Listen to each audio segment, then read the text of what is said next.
Ana-ana sa planning stage ang pag-umol og ordinansahon aron formal nang mamahimog usa ka department sa dakbayan sa Lapu-Lapu ang Disaster Risk Reduction and Management Office. Si Chelo Valiana sa report.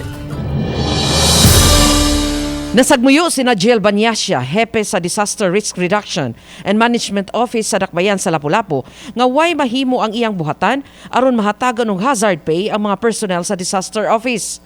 Matud niya, kadaghanan sa mga disaster personnel, mga job order ug ubos sa balaod wa sila'y madawat nga mga benepisyo.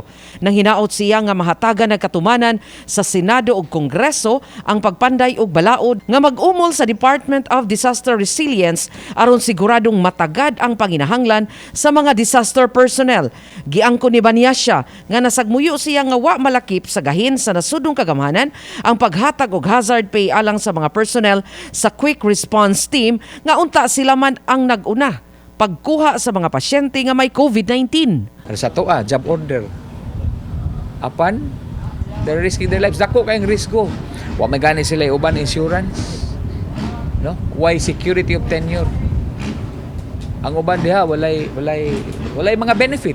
Samtang sa pagkakaron padayon paggihanay sa ilang buhatan ang formal nga pagpanday usab og ordinansahon aron mamahimong department sa City Hall ang Disaster Risk Reduction Office. Kung mamahimo ng usa ka department ang disaster, aduna nay kahigayunan nga may daghang mga kawani ang mamahimong regular employee og mahatagan og mga benepisyo nga gidawat sa mga regular employees sa City Hall.